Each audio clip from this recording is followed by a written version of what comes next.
Hey everyone, welcome back to my YouTube channel. अब video की quality morning में ठीक आते हैं, सॉरी रात में ही प्रॉब्लम हो जाती है, बट मॉर्निंग में तो ठीक ही आ रही हूँ। तो अब हम लोग बात करेंगे एलर्जिक रिएक्शन की। जो एलर्जीज़ होता है ना, वो हर किसी को हो जाते हैं और सडन होता है, ठीक है। और होने के बाद वो क्या होता है, सडन इंसान छींकने लगता है। बहुत लोगों को थ्रोट पेन की प्रॉब्लम्स हो जाते हैं। बहुत किसी का टंग जो होता है ना, जो जीभ होता है, वहाँ पे खुजली होने लगता है। हाथों में पैरों में जो होता है हाइप्स आ जाते हैं, या फिर क्या बोलो, वो चकते होता है ना रेड रेड से, और उसको इचिंग करने पर और फिर उसमें से खून भी निकल आते हैं किसी किसी के। तो एलर्जीज़ भाई होते कैसे हैं? या तो आप बहुत ज़्यादा मीठा खाने की शौकीन हो, आप मीठा खा लिया, चॉकलेट्स खा लिया, आइसक्रीम खा लिए, उसके बाद आपको एलर्जी हो गई। आपको समझ में नहीं आता कि भाई आपको किस चीज़ से एलर्जी हो गया, ठीक है। फिर दूसरी चीज़ अगर आप बोलो तो आपको डस्ट एलर्जी है। आप बाहर गए, घर पे थे तो ठीक थे, बाहर जैसे निकले आप स्नीज करते रहे, कंटिन्यू आप छींक रहे हो, ठीक है। तो डस्ट एलर्जीज भी होता है। बहुत किसी को पर्टिकुलर फूड से एलर्जीज होता है, ठीक है। कोई भी फूड आपने खाया, ठीक है, पर्टिकुलर, इवन जो मसाले होते हैं ना, घर पे जो मसाले से जो खाना बनता है उनसे भी पर्टिकुलर, जैसे कि बहुत किसी को ना हींग जो होता है ना, हींग से एलर्जीज होते हैं। बहुत किसी को सरसों से एलर्जी होती है, बहुत किसी को धनिया से एलर्जीज होता है, ठीक है। तो ये आपको समझना पड़ेगा। पर्टिकुलर एलर्जीज टेस्ट होते हैं, तो उससे आप इजीली डिटेक्शन कर सकते हो कि आपको किस चीज़ से एलर्जी है। अब बात करेंगे, बहुत किसी को डिओड्रेंट परफ्यूम से होता है, बहुत किसी को रूम फ्रेशनर से होता है, ठीक है। बहुत किसी को आप ऐसा देखोगे ना कि बहुत लोग के घर पे पेट्स हैं।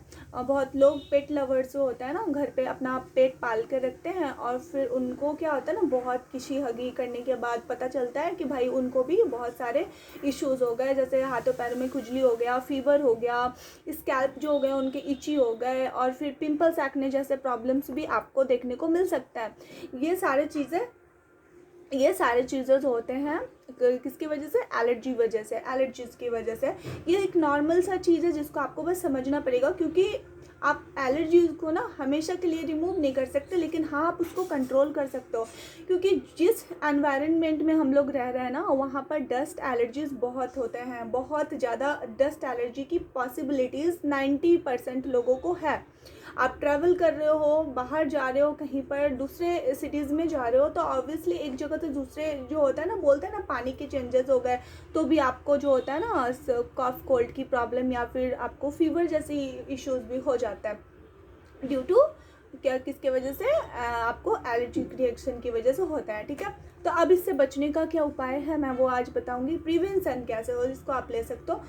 फर्स्ट ऑफ ऑल आप क्या करो, जब भी आपको एलर्जी होते हैं जिस पर्टिकुलर चीज़ से, आप नोटिस करो, खुद देखो। आप हर चीज़ के लिए आपको डॉक्टर के पास जाने की नीड नहीं है। आप क्या करो, आप खुद देखो कि आपको किस चीज़ से एलर्जी हो रहा है, ठीक है। तो आप उस चीज़ को देखो, नोटिस करो। अगर आप किसी पर्टिकुलर फूड से हो रहे हैं, ठीक है। मान लो आप नॉन वेजिटेरियन हो और आपने खाना खाना शुरू किया, आपको एग्स खाने के बाद आपको एक्ने पिंपल्स आ गए, तो भाई आप उसको नोटिस करो। दूसरे दिन फिर एग्स खा कर देखो, एक सप्ताह बाद, कि भाई आपको फिर से पिंपल्स एक्ने जो न्यू छोटे छोटे दाने दाने हो जाते हैं फेस पे, वो ग्रो हो रहे कि नहीं। अगर हो रहा है तो आप एलर्जी टेस्ट करवा सकते हो पर्टिकुलर, या फिर आप क्या करो, कुछ दिन के लिए एग्स को बंद रखो, ठीक है। या फिर कोई भी पर्टिकुलर फूड्स को बंद रखो जिससे आपको हो रहा है, ठीक है। और आप देखना कि आपकी गर्म पानी बहुत अच्छा चीज़ होता है। जिनको भी एलर्जी रिएक्शन होता है, खासकर कॉफ कोल्ड की वजह से, ठंडा पानी पी लिया, आइसक्रीम पी लिया, उससे कॉन्टीन्यूसली वो छींक रहे हैं, ठीक है, स्नीजिंग होते हैं। तो ये सबसे बचने के लिए आप वार्म वाटर का यूज़ करें, ठीक है। रेगुलर आप मॉर्निंग में उठते ही वार्म वाटर लो, इवनिंग में भी, रात को सोने से पहले भी वार्म वाटर लो। अभी तो विंटर आ रहे हैं, तो अभी विंटर में वार्म वाटर ही चलेंगे, तो आपको एलर्जीज़ भी देखना विंटर्स में कम मिलेंगे।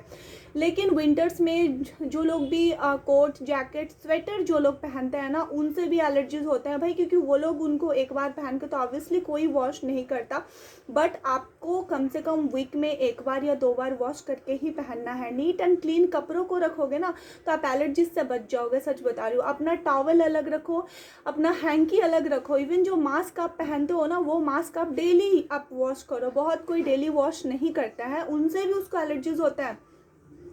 परफ्यूम जो यूज़ करते हैं वो आप लोग हार्ड परफ्यूम मत यूज़ करो, आप लोग लाइट परफ्यूम यूज़ करो और रोल ऑन यूज़ करो। उसके वजह से जो रूम फ्रेशनर होता है उसके इंस्टेड आप क्या यूज़ करो, अगरबत्ती घर पे यूज़ कर लो, ठीक है, या फिर जो नेफ्थलीन बॉल्स होते हैं वो डिस्ट्रीब्यूट कर दो इधर उधर, ठीक है, या फिर अगर आप मान लो फिनाइल होता है वो आप यूज़ कर लो, एज अ फ्लोर में कर लो, लाइजॉल कर लो, डेटॉल कर लो, तो उससे भी आपका जो है, या फिर बहुत आप अगर आपको यूज़ करना ही है तो आप सेंटेड कैंडल्स आते हैं वो आप एसेंशियल ऑयल्स वाले वो आप यूज़ कर लो, बेटर होता है।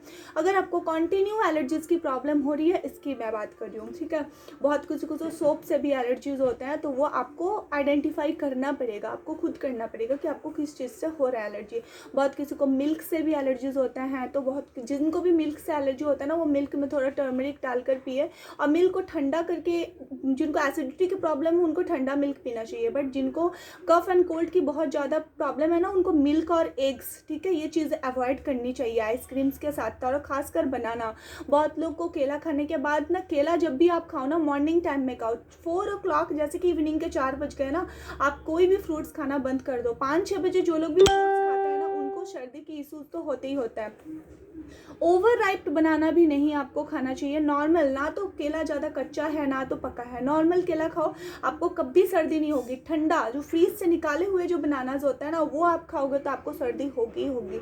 तो ये सारी चीज़ें से तो आपको बचना ही बचना है। मैंने बोला कि जैसे कि आप पिलोज, जो आप पिलो पे सोते हो, ठीक है, वो आप वीक में 2 बार, नहीं हो सकता बहुत बिजी शेड्यूल है तो 1 बार वॉश करो, जिससे आपको क्या होगा ना, तो बैक्टीरियाज होते हैं वो आपको दिखते नहीं है। जब आप ब्रीथ लेते हो ना, जब आप ब्रीदिंग आपकी होती है, ठीक है, सांस लेते टाइम आपका क्या होता है ना कि आपका जो डस्ट पार्टिकल्स है वो नॉस्ट्रिल के थ्रू आपके जस्ट क्या होता है आपके पूरे बॉडी में एंटर कर जाता है, स्टमक में कर जाता है, और फिर आपको समझ में नहीं आता, जिससे आपको छींकें होती है, कॉन्टिन्यूसली आप की छींकें होते रहते हैं। आप सोचते हो ना कि मैंने तो कुछ खाया नहीं, फिर छींकें हो कहाँ से रही है। बेडशीट गंदा रखोगे, पिलो कवर गंदा रखोगे, कुशन कवर या फिर जो आप टॉवल हैंकी यूज़ कर रहे हो वो सबको आप नीट एंड क्लीन करना शुरू कर दो। जो फ्लोर में आप अगर बैठते हो तो जो फ्लोर है वो भी आप अपना क्लीन रखो, ठीक है।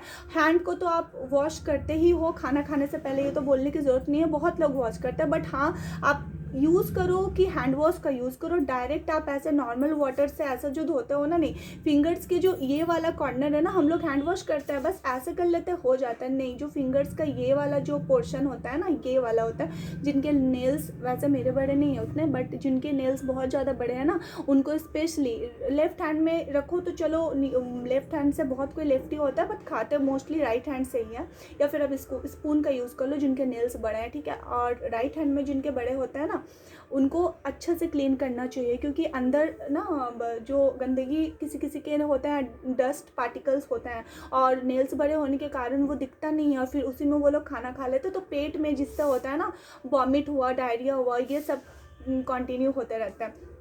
किचन के जो बर्तन होते हैं ना वो खाना खाने से पहले एक बार धो, खाना खाने के बाद तो धोते हो, खाना खाने से पहले भी धोकर खाओ। बहुत किसी के किचन में भी कॉकरोच होते ही हैं, वो दिखते भले ही नहीं है, मेरे भी किचन में 1-2 हैं ही, वो मैं भले ही क्लीन रखती हूँ बट 1-2 तो आ ही जाता है, तो वो अगर बैठ दिए ना तो उसमें भी आपको प्रॉब्लम्स होंगी, आपको डायरिया के साथ साथ आपको स्नीजिंग या फिर आपको पेट दर्द का इशू या फिर सर्दी खांसी ये सब आपको होंगे ही होंगे।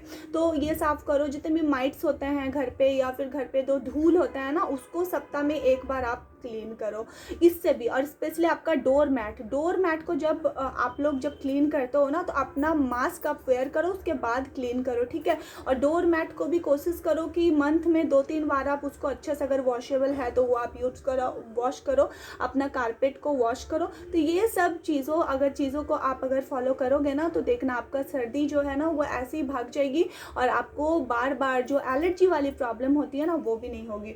और एक चीज़ की सूखी मिर्च जो होता है ना, जो रेड वाली जो ड्राई चिली होती है, वो उससे क्या होता है ना, रेड चिलीज से ना आपको एलर्जी हो सकते हैं, बट ग्रीन चिलीज से ना एलर्जी की पॉसिबिलिटीज़ बहुत कम होते हैं।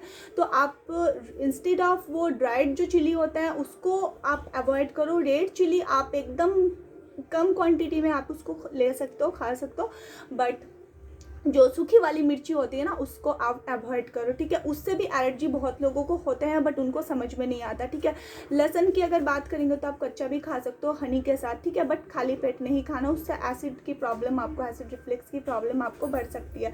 तो आप क्या करोगे, आफ्टर मील आप जिनको भी एलर्जी की प्रॉब्लम होती है वो कच्चा लहसुन का यूज़ कर सकते हो हनी के साथ, अदरक का भी यूज़ आप कर सकते हो। गर्म वाटर तो आपको पीना ही है।